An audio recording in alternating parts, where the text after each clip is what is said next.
안녕하세요. 반갑습니다.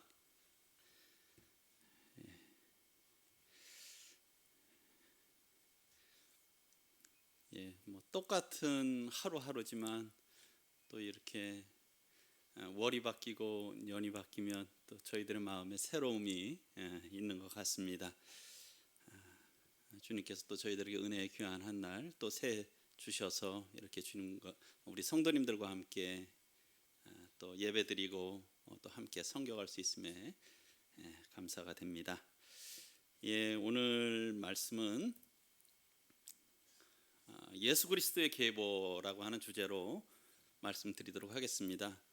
말씀 마태복음 1장부터인데요. 1장 1절부터 오늘 16절까지 말씀을 중심으로 함께 나누도록 하겠습니다. 우리 성도님들 이 말씀 어제 읽으셨습니까? 어제 우리 새 경건의 노트 이제 올해부터는 신약 경건의 노트가 좀 이 신약 성경 일독으로 구성되어 있습니다. 그래서 좀 이렇게 묵상하고 나누기 시기가 예전보다 훨씬 또 이렇게 좋으실 수 있습니다. 혹시 안 가져가신 분들은 그 1층에 입구에 있으니까 가져가시고, 혹시 신청하지 않으셨더라도 가져가셔도 될 것 같습니다. 조금 여유 있게 준비를 했습니다.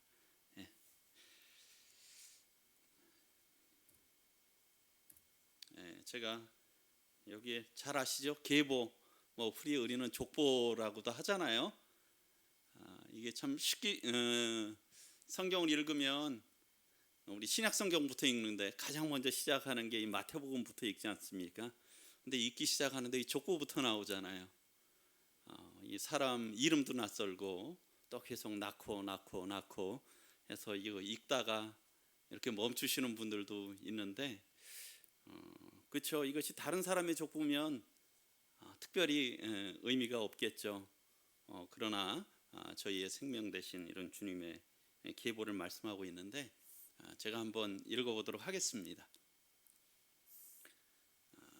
아브라함과 다윗의 자손 예수 그리스도의 계보라. 아브라함이 이삭을 낳고 이삭은 야곱을 낳고 야곱은 유다와 그의 형제들을 낳고 유다는 다말에게서 베레스와 세라를 낳고 베레스는 헤스로를 낳고 헤스로는 람을 낳고 람은 아비나답을 낳고 아비나답은 나손을 낳고 나손은 살몬을 낳고 살몬은 라합에게서 보아스를 낳고 보아스는 룻에게서 오벳을 낳고 오벳은 이새를 낳고 이새는 다윗 왕을 낳으니라. 다윗은 우리아의 아내에게서 솔로몬을 낳고 솔로몬은 르호보암을 낳고 르호보암은 아비야를 낳고 아비야는 아사를 낳고 아사는 여호사밧을 낳고 여호사밧은 요람을 낳고 요람은 우시야를 낳고 우시야는 요담을 낳고 요담은 아하스를 낳고 아하스는 히스기야를 낳고 히스기야는 므낫세를 낳고 므낫세는 아몬을 낳고 아몬은 요시야를 낳고 바벨론으로 사로잡혀갈 때 요시야는 여고냐와 그의 형제들을 낳으니라. 바벨론으로 사로잡혀간 후에 여고냐는 스알디엘을 낳고 스알디엘은 수룹바벨을 낳고 수룹바벨은 아비웃을 낳고 아비웃은 엘리야김을 낳고 엘리야김은 아소르를 낳고 아소르는 사독을 낳고 사독은 아킴을 낳고 아킴은 엘리웃을 낳고 엘리웃은 엘리야사를 낳고 엘리야사는 mat단을 낳고 mat단은 야곱을 낳고 야곱은 마리아의 남편 요셉을 낳았으니 마리아에게서 그리스도라 칭하는 예수가 나시니라. 16절까지 읽어 드렸습니다. 여기에 16절까지 읽어 드렸는데 어떤 표현이 가장 많습니까? 낳고 낳았더라. 이게 족보잖아요. 그렇지 않습니까? 계보인데요. 여기에 이 앞에 보이는, 좀 화면이 나오나요? 이게 뭐냐면 전주 칠시 족보입니다. 제가 전주 칠시 간무공파입니다. 저희 집안의 이 족보인데요. 여기에 보게 되면 이 페이지가 저에게는 또 굉장히 또 의미 있는 페이지죠. 어디 있습니까? 저기 형제들인데 여기에 보면 빨간색으로 있죠? 정락이라고. 자, 정락. 제가 이 족보에 이제 저희 형제들이 있습니다. 저희 형제들이 락자 돌림이거든요. 제 바로 오른편에는 이제 용락 저희 형님이시고 이 좌측 페이지는 저희 사촌들입니다. 그러니까 사촌들 하고 그 위에가 이제 저희 아버님 또 조부 증조부가 이렇게 되시죠. 저에게는 이 족보가 의미가 있겠습니까? 없겠습니까? 저에게는 의미가 있죠. 그렇지 않습니까? 저곳에 한 부분만 빠졌다고 하더라도 제가 있을 수가 없었을 거잖아요. 저에게는 특별한 의미가 있는 것입니다. 우리가 이 마태복음 1장 1절부터 16절까지 예수 그리스도의 족보가 과연 우리에게 의미가 있겠습니까? 없겠습니까? 있죠. 예수님이 이 땅에 오시지 않으셨다면 어떻게 됐겠습니까? 우리의 운명은 참 상상할 수가 없잖아요. 그래서 아주 특별히 저희가 또한 어떻습니까? 예수님께서 저희들을 너희를 나의 형제라고 부르신다고 하셨잖아요. 그리고 또 하나님을 아버지라고 부르시잖아요. 우리가 부르잖아요. 그러면은 이 족보는 굉장히 저희들에게 의미 있는 족보입니다. 물론 이 칠씨 집안의 족보는 이게 저에게 의미가 있죠. 물론 성도님들에게는 큰 의미가 없으시죠. 그래서 이 말씀을 어제 읽으면서 또 주님께서 교훈해 주시는 말씀을 오늘 함께 나누고자 합니다. 첫 번째로는 여기에 보게 되니까 낳고도 많지만 또 어떻습니까? 참 이 사람들의 이름이 나오면서 한 세대라고 하는 것이에요. 이름들 표시하면 아브라함, 이삭, 야곱, 유다, 베레스, 람, 아미나답, 나손 이렇게 다 한 세대잖아요. 아까 제가 저희 집안 족보도 어떻습니까? 저희 형제들 있잖아요. 형제들 한 세대. 그리고 어떻습니까? 저희 아버님의 한 세대. 저희 조부의 한 세대. 저희 증조부의 한 세대. 그런 세대가 있지 않습니까? 세대. 한 세대가 있는 거예요. 저희는 또한 지금의 이 한 세대를 어찌 보면 또 살아가고 있는 것입니다. 그러면서 이런 생각이 들었어요. 보면서 한 세대는 어떻습니까? 반드시 시작이 있어요. 그런데 어떻습니까? 끝도 있다라고 하는 것이에요. 그 세대가 계속되지 않아요. 한 세대가 시작이 있으면 끝이 있다라고 하는 것이죠. 저는 저희 할아버지를 뵙지를 못했어요. 그러니까 증조 할아버지는 더 뵙지 못했겠죠. 그냥 그분들은 어디에만 남아 있습니까? 기록상에 족보상에만 남아 있고 저분이 그 어느 함자를 쓰신 분이 저의 증조셨구나, 저의 조부셨구나, 그것을 알고 있죠.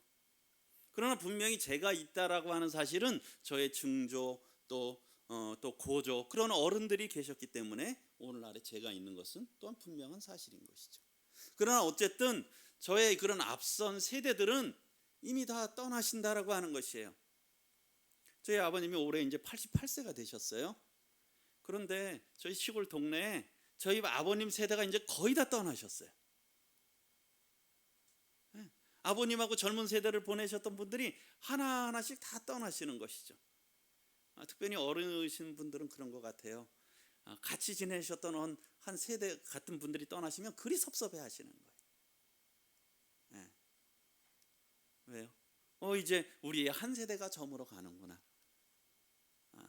그래서 아버지도 가면 이제 나보다 나이 많은 사람이 한 두 분 남았다. 그런 얘기를 하시는 거죠.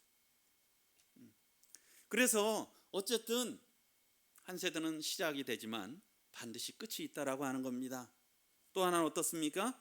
한 세대는 반드시 다음 세대로 넘어간다라고 하는 거예요. 한 세대는 다음 세대로 넘어갑니다. 주님이 이 세상을 계속 이렇게 유지되게 하시고 하는 한은 한 세대는 반드시 다음 세대로 넘어가야 되죠. 그리고 어떻습니까? 넘어가야 되잖아요. 우리가 대가 끊기는 걸 예전에 굉장히 그것을 참 불행으로 생각했잖아요. 대가 끊긴다고. 그래서 예전에는 그 외아들은 군대도 안 가고 했었던 것 같아요. 제 기억에 오래전이어서 잘 생각이 안 나는데. 왜요? 대를 끊긴다고. 그래서 한 세대는 반드시 다음 세대로 넘어간다라고 하는 것입니다. 그리고 넘어가야 되는 것이고요. 그리고 또 어떻습니까? 한 세대는 생각만큼 그렇게 길지 않다라고 하는 겁니다.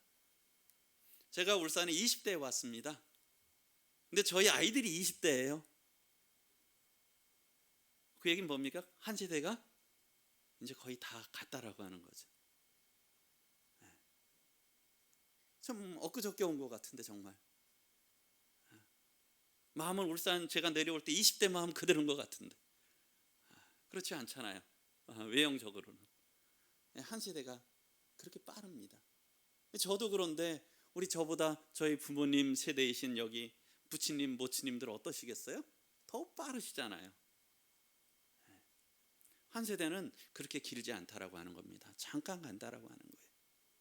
그래서요 전도서 1장 4절에 어떻습니까? 한 세대는 가고 한 세대는 오되 땅은 영원히 있도다. 한 세대는 가는 겁니다. 그러면서 한 세대가 오죠. 그래도 물론 땅도 영구하지는 않지만 이 사람의 세대보다는 참 오래 가잖아요. 저도 시골에 가면 종종 제가 어렸을 때 이런 놀았던 그 저희 마을의 안쪽에 이런 계곡 같은 데를 가끔씩 가요. 거기에 보면 이런 바위들도 있고 제가 어렸을 때 거기다 이름도 새겨놓고 막 그랬었던 적도 있는데 벌써 이제 뭐 40년 50년 가까이 가잖아요. 그러면서 그런 생각을 합니다. 여기에 있지만 한 100년 전에 200년 전에는 또 내 앞선 세대들이 계셨을 텐데 그런 생각이 들잖아요. 아마 그 시골은 제가 또 떠난다고 해도 또 주님이 늦게 오시면 또 남아 있겠죠. 그 계곡은 그 바위는 사람들이 개발하지 않으면 남아 있을 겁니다. 어쨌든요 이런 한 세대는 가고 한 세대는 온다라고 하는 것입니다. 이것이 우리들에게 또 의미가 있다라고 생각이 들어요. 우리가 이것을 아무리 여기서 붙들고 한다 그래서 우리가 이게 계속 가는 것이 아니거든요. 세월이 지나면 가는 것이에요. 그리고 어떻습니까? 우리 예전에 뭐 10,000원짜리든 50,000원짜리든 큰 돈 헐면 어떻습니까? 50,000원짜리 헐면 금방 뭐 어디 쓴 것도 없는 것 같은데 금방 다 쓰잖아요. 그렇죠? 우리 나이도 그렇지 않습니까? 저도 50대 헐은 것 같은데 엊그저께 헐은 것 같은데 벌써 이제 뭐 중년으로 달려가고 있어요. 뭐 우리 여기 60대 헐으신 분들 있으시죠? 있으십니까? 또 70대 헐으신 분들 있죠? 이게 한 번 10년을 헐면 금방 지나가는 거예요. 어디 접어들었나 싶었는데 벌써 중년이 더 늘고 벌써 이제 거기에 이제 후반부가 접어들고 그 다음 걸 또 헐어야 돼. 우리가 오늘 2일이지 않습니까? 2022년 어떻게 지나갈 것 같습니까? 잠깐 했는데 벌써 한 달 지나갔네. 또 반년 지나갔네. 벌써 한 살 더 먹네. 그러지 않겠습니까? 우리의 인생이 그처럼 빠르다라고 하는 것이. 우리의 세대가 그리고 언젠가는 끝나고 다음 세대로 우리가 넘겨줘야 된다라고 하는 것이죠. 두 번째 생각한 건 다음 세대입니다. 첫 번째는 현 세대 한 세대고요. 두 번째는 우리 다음 세대.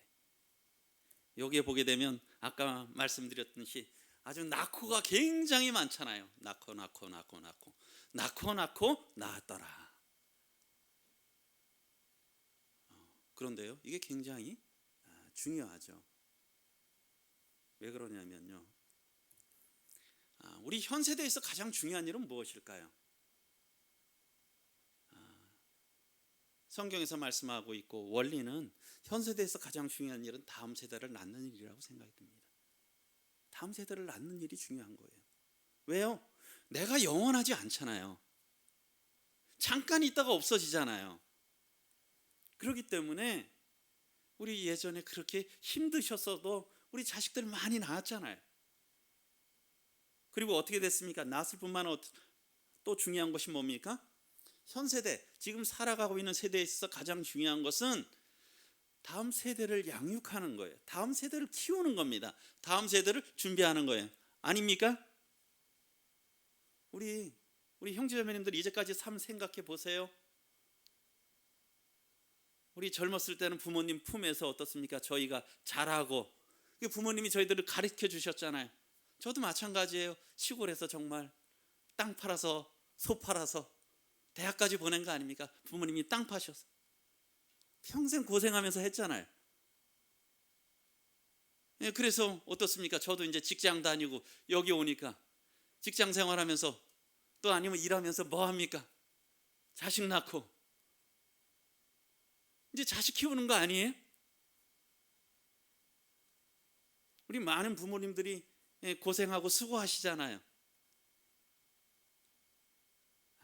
자신들은, 부모님들은 잘 못 먹고 못 드시더라도 어떻습니까? 자식들이 정말 잘 되기를. 나는 고생해도 내 자식들은 정말 잘 되고 더 행복하기를. 그런데 그 자식들은 어떻게 살고 있습니까? 그 다음에 자식들을 위해서 또 그렇게 살고 있어요. 그런데 현 세대가 다음 세대를 위해서 존재하는 것은 천륜인 것이죠. 하나님이 정해놓으신, 하늘이 정해놓으신 질서인 겁니다. 그렇지 않습니까? 하나님이 정해놓으셨어요. 이 부모가 자식을 사랑하는 것은 하늘이 정해놓은 겁니다. 의지적으로 하는 게 아니잖아요. 물론 의지가 필요하죠. 그럼 어떻습니까? 그런데 이것은 사람만 그러는 게 아니잖아요. 짐승도 그러잖아요. 우리 뭐 어떤 데 보면 영상에 보면 남극의 이 펭귄들 막 영하 한 40도씩 막 하는데도 어때요? 새끼 낳으려고 거기서 낳고, 에? 거기 그 뭐 돌무더기 싸가지고 거기다가 새끼 낳으려고 집 짓고, 그리고 한겨울에 추위를 자기가 이게 품어가지고 말이에요. 새끼들을 보호하고 그러지 않습니까? 뭐 호랑이도 이 잔인한 어떤 그런 짐승들도 어떻습니까? 자기 새끼들은 아주 철저히 돌보잖아요.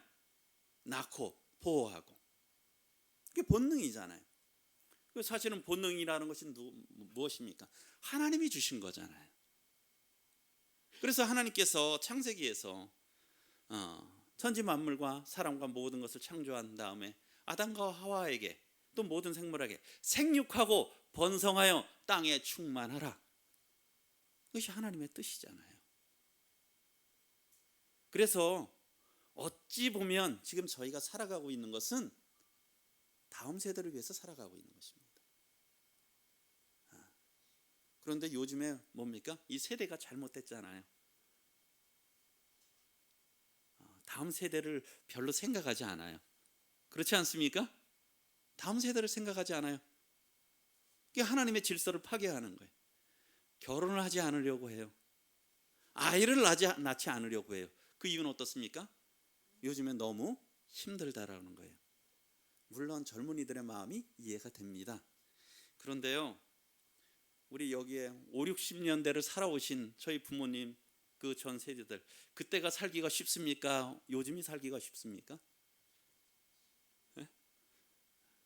그때가 더 배골았습니까? 아니면 요즘이 배골습니까? 그렇잖아요. 저도 방 하나에서 5남매가 살았어요. 그 이해 보면 우리 조선 시대나 그 시대, 그전 시대에 비하면 어떻습니까? 정말 어렵습니까? 요즘의 시대가. 물론 젊은이들이 상대적으로 어렵다고 느낄 수 있겠죠. 그러나 근본적인 것은 뭐냐면 이 사람들의 생각이 잘못되어 있는 거예요. 다 무엇입니까? 다 자기중심적이에요. 다 현세대 중심적이야.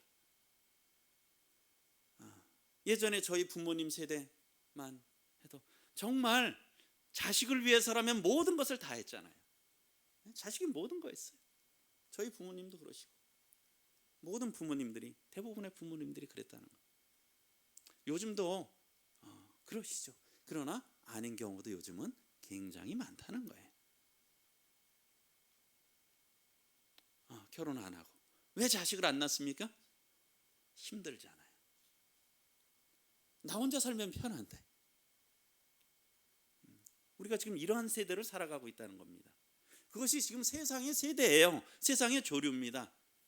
그러나 어떻습니까? 성도들은 그래서는 안 된다라고 하는 것이죠.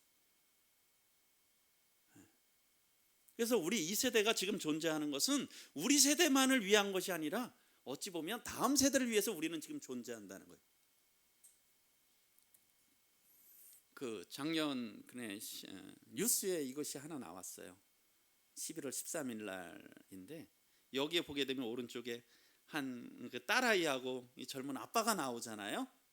그런데 이 아빠하고 딸하고 다른 사람하고 해서 5사람이 이 경비행기를 탔다가 비행기가 추락했어요. 그리고서는 4명이 죽었어요. 누가 살았겠습니까? 이 11살 딸이 살았어요. 그런데 딸이 나중에 깨어났는데 아빠가 자기를 정말 강하게 껴안았대요. 정말 자기를 껴안아 가지고 아빠가 그 충격을 다 감수한 거예요. 그래서 기적적으로 이 딸이 살은 거예요. 우리 가장 위급한 순간이면 어떻습니까? 사람이 본능적으로 행동하잖아요. 그렇지 않습니까? 가장 위급할 땐 본능적으로 행동해요. 그런데 아빠는 이제 직감했죠. 바로 이제는 이 죽음이 왔다라고 하는 거예요. 그랬을 때 아빠의 본능은 무엇입니까? 이 딸을 껴안는 거였어요. 그 딸을 껴안는 거였어요. 자기가 그 충격을 다 받아들이는 거였죠. 우리 사람의 본능은 우리 다음 세대로 있는 거 아닙니까?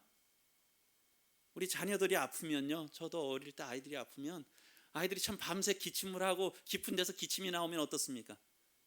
차라리 내가 아프면 좋겠다, 그런 마음 들지 않으시던가요? 이게 부모의 마음이잖아요. 이 다음 세대를 생각하는 마음이죠. 하나님이 주신 마음인 것입니다. 그래서 우리가 지금의 현 세대도 중요하지만 내가 과연 무엇을 위해서 살아가야 되느냐 하는 그런 것이죠. 그 다음에 세 번째 생각한 것은 아까 이 족보가 의미가 있는 것, 계보가 의미 있다라고 하는 건 무엇입니까? 예수 그리스도의 계보이기 때문에 우리에게 특별한 의미가 있는 겁니다. 아브라함과 다윗의 자손 예수 그리스도의 계보라. 참 제가 어제 이 말씀을 읽으면서 참 감동이 됐습니다. 참 우리 주님이, 하나님이 육신의 계보로 오셨구나. 이 연약한 육신의 계보로 완전한 사람으로 오셨구나. 이 혈통으로. 아브라함과 다윗의 자손 예수 그리스도의 계보라.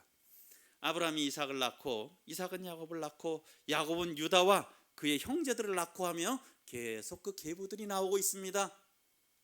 그런데 왜 마태복음은 가장 중요한 걸 앞에 기록하잖아요. 보통 의미 있는 것들. 창세기 1장 1절에 태초에 하나님이 천지를 창조하시니라. 왜요? 시작이 중요하잖아요. 그 창세기에 구약성경 맨 앞에 실었습니다. 신약성경의 맨 앞에 무엇을 실었습니까? 이 의미를 알지 못하는 사람들에게는 이것이 참 따분한 족보 이야기일 수도 있지만 하나님에게서는 이 계보는 아주 특별한 의미를 갖고 있는 것입니다. 왜요? 예수 그리스도의 계보거든요. 그래서 의미가 있는 것입니다.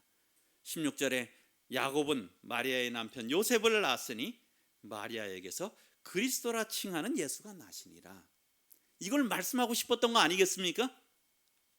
그렇기 때문에 그 족보를 다 얘기한 거예요. 제가 아까 말씀드렸잖아요. 제가 왜 그 족보를 보여드렸어요? 저의 족보를. 왜? 맨 끝에 저의 이름이 있으니까 저에게는 의미가 있잖아요.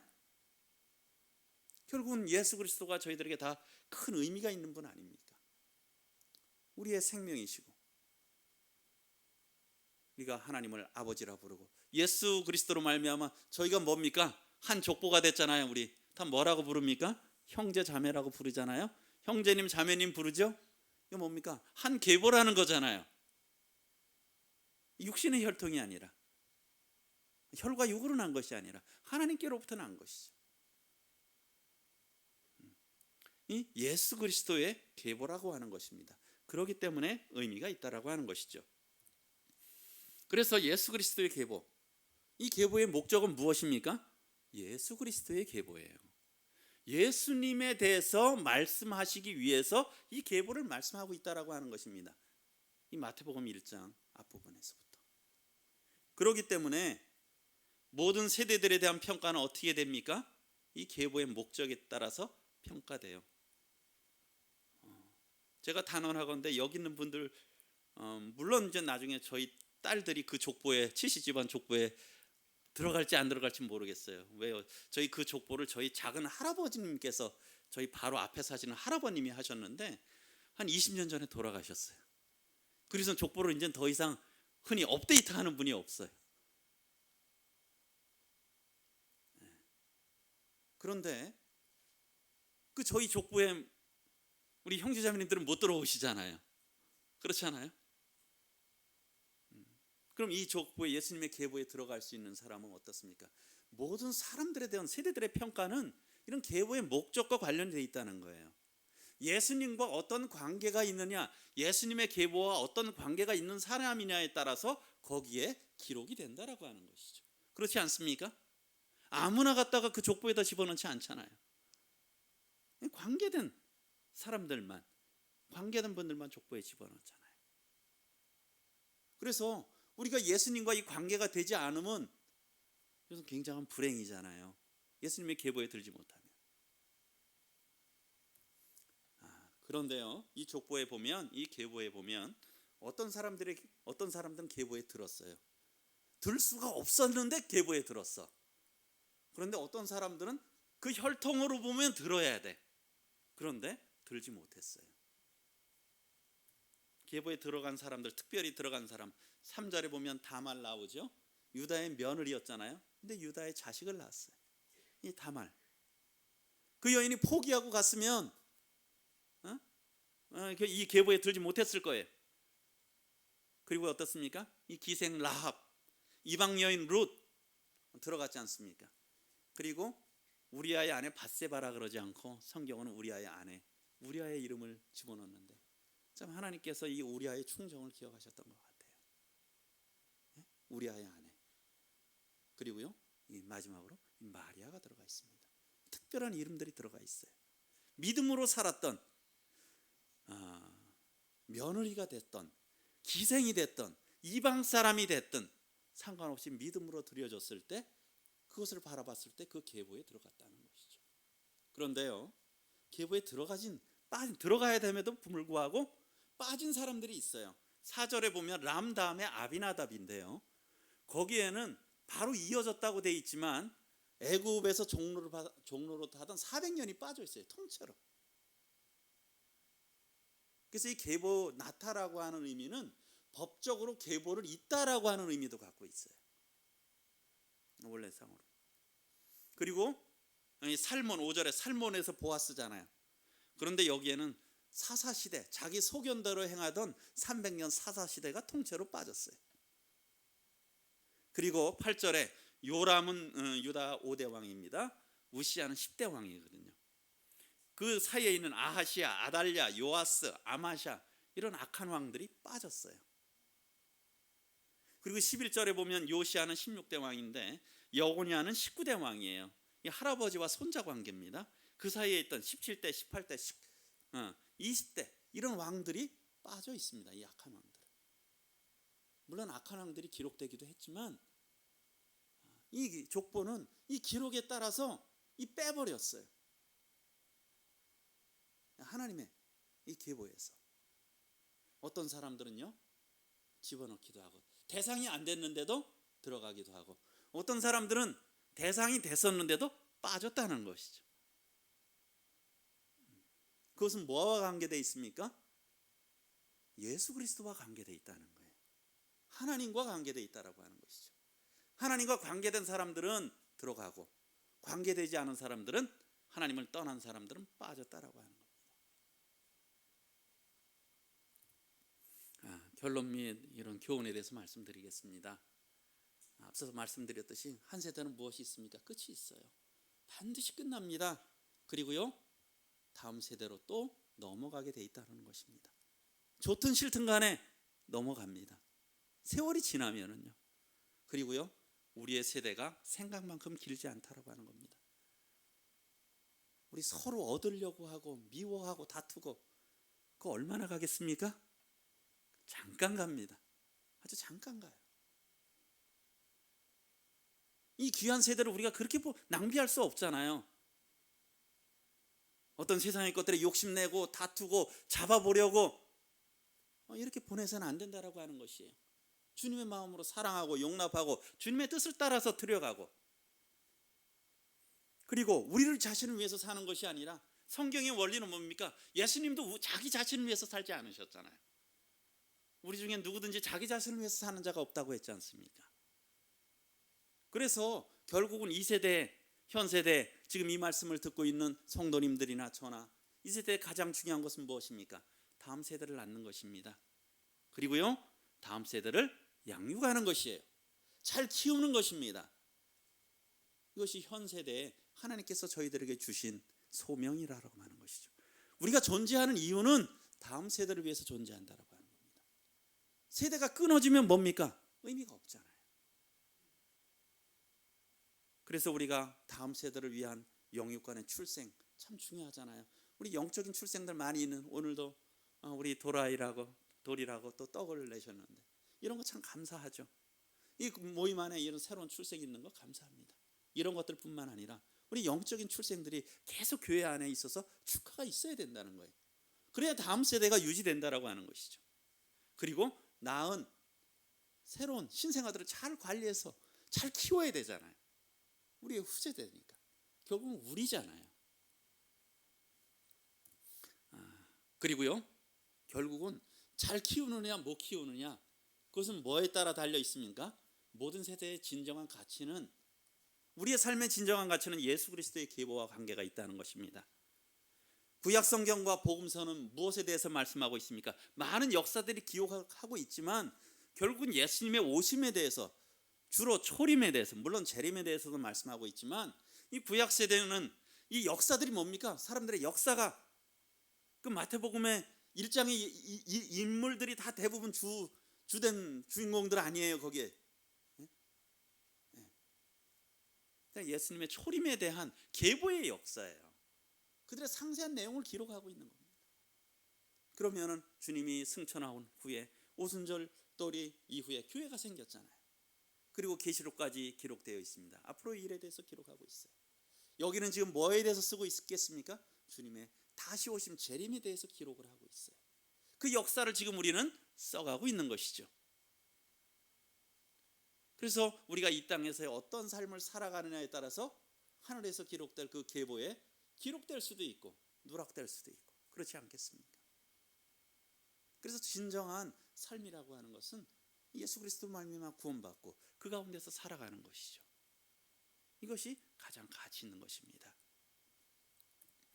어제 한 형제가 자신이 직접 찍은 사진을, 새 사진을 보내줬더라고요. 통해받아 우리 한 해가 또 시작됐지 않습니까? 한 해가 또 시작됐어요. 저희 교회가 올해를 계획하고 있습니다. 여러 계획들이 있어요. 새 포도주는 새 부대에 넣어라. 우리 예배당 보십시오. 여기 옛날에 쓰던 거 있습니까? 없습니까? 제가 보니까 피아노밖에 별로 없는 것 같아요. 피아노 빼놓고는 다 바뀌었어요. 우리 성도님들하고. 네? 피아노 빼고. 왜? 여기에 어울리는 게 있잖아요. 그냥 뭐를 좀 쓰던 거 아까워서 갖다 놓으려니까 갖다 놓지 말래요. 왜요? 어울리지 않는다고. 다 바꾸잖아요. 새 그릇에 새 걸로 담는 거예요. 누구든지 그리스도 안에 있으면 새로운 피조물이라. 이전 것은 지나갔으니 보라 새 것이 되었도다. 저희가 새 것 아닙니까? 고린도후서 5장 17절에서. 새 것. 무엇으로 담아야 되겠습니까? 옛날에 쓰던 걸로 자꾸 그냥 담아야 되겠습니까? 이거 버리기 아까워서. 버리기 아까워서. 그런 것이 아니라 우리가 새로운 걸로 담으려면 일단 버려야 되잖아요. 과연 우리가 올 한 해 또 지난 삶을 돌아보면서 우리가 과연 버려야 될 것은 무엇인가를 또 생각을 해봐야 될 것이에요. 그리고 하나님께서 새 부대를 주셨잖아요. 2022년이라고 하는 새 부대를 주셨어요. 여기는 무엇으로 담아야 되겠습니까? 새로운 것으로 담아야 되잖아요. 아름다운 것, 귀한 것, 가치 있는 것, 예수 그리스도의 계보에 기록되는 것. 그래서 우리가 영적인 변화, 이 큐티 책자도 좀 변화했어요. 예전엔 신구약 다 했는데 참 신약 성경만 해서 성도님들이 더 큐티하기 좀 좋게 만들려고. 근데 아직도 보니까 한 4, 50분 남아있는 것 같더라고요. 가져가시기 바랍니다. 그리고 소그룹도 편성도 좀 작게 이렇게 만들어서 좀 교제가 좀 잘 되시고 서로 돌아볼 수 있도록 교제 활성화를 위해서 좀 그릇을 새로 만들었어요. 이제 성도님들이 그렇게 잘 활용하셔야 되잖아요. 그리고 운영의 변화도 아까 물론 하다 보니까 주일 학생들이 찬양을 드리다 보니까 예배하는데 자꾸 그 소리가 들려요. 그러나 한편으로는 감사가 되는 거예요. 참 아이들이 다시 모여서 이렇게 찬양의 소리가 있다는 것. 저 아이들이 저희들의 미래 아닙니까? 아이들의 지저귀는 소리. 집안에 아이들이 없으면 참 좋아요. 조용하고 방도 어지러지지 않고 좋죠. 그런데 거기에는 즐거움이 없고 미래가 없고 희망이 없잖아요. 저희들의 희망이죠. 그래서 우리가 1, 2부로 이렇게 계획을 하고 있는 겁니다. 교회 학교와 또 우리 복음반을 위해서 기도하고 있죠.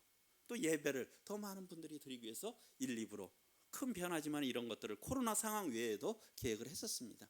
우리가 이런 부분들을 위해서 기도해 주시고 매월 1회 우리가 복음 말씀을 위해서 또 이제 올해부터는 4주차에 복음 말씀을 여기 이 전체 말씀에 드릴 예정입니다. 그런 것들을 위해서 기도해 주시고 또 우리가 구도자들이 많이 오셔야 될 거 아니에요. 성도님들이 함께 기도하셔야 될 것입니다. 또 주일에 새가족 복음반도 운영을 계획하고 있습니다. 그 다음에 또한 아까 말씀드렸듯이 세대가 변하잖아요. 세대는 변할 수밖에 없어요. 그러려면 어떻게 됩니까? 준비를 해야 되잖아요. 올해 특별히 차세대 이런 복수, 리더십 이런 부분들을 위해서 기도하고 한두 명의 장로가 올 연말에는 더 세워지기를 위해서 교회가 기도하고 있습니다. 그래서요 이제 금요일 날 기도 집회 대신에 성경 공부를 하는데 1월 14일부터 성경적 리더십이라고 우리 유인관 형제님 옹골 송천 전주 옹골 송천교회 참 이런 부분들에 대해서 많이 연구하시고 또 교회에 적용해 보시고 그러시는 분인데요. 참 강의 내용이 참 굉장히 좋습니다. 이거 뭐 리더들만 들어야 되겠습니까? 아니잖아요. 우리 대통령 선거 할 때 우리 올바른 리더들이 누군지를 백성들이 잘 분별해야 돼. 분별력이 있어야 올바른 대통령을 뽑잖아요. 올 3월에. 그렇지 않습니까? 그와 마찬가지로 우리 성도님들이 교회를 앞으로 또 이끌어갈 이런 일꾼들을 세움에 있어서 기도하시고 또 잘 분별하셔서 이런 일꾼들이 세워지도록 아셔야 되잖아요. 그러려면 어떻습니까? 이 세상의 리더십하고는 다르거든요. 과연 성경적인 리더십이 무엇인지를 알으셔야 되잖아요. 그렇지 않습니까? 우리가 대통령을 위해서 기도하지 않고 인도자들을 위해서 기도하지 않고 그러면서 정책을 잘못한다 말할 수 있겠습니까? 없겠습니까? 투표 안 한다. 그건 잘못된 거예요. 우리가 잘 뽑아야 되잖아요. 물론 교회 인도자가 투표로 하는 것은 아니지만 이런 부분들을 우리가 잘 분별해야 되지 않습니까? 그러려면 어떻습니까? 성도님들이 무관심해서는 안 되는 것이에요. 이런 부분들을 비록 줌으로 한다 할지라도 같이라도 들으실 수 있는 부분들은 최대한 같이 듣고 책도 사셔서 좀 보시고 성경적 리더십이 무엇인지 이런 부분들 성도님들이 잘 아시고 분별하시고 교회 다음 세대를 위해서 기도하셔야 되잖아요. 이게 우리가 살아가고 있는 이유입니다. 하나님은 교회를 통해서 역사하세요. 인류의 하나님이 교회를 통해서 역사하신다니까요. 교회를 떠나서 각자의 신앙이 잘 될 수가 없습니다.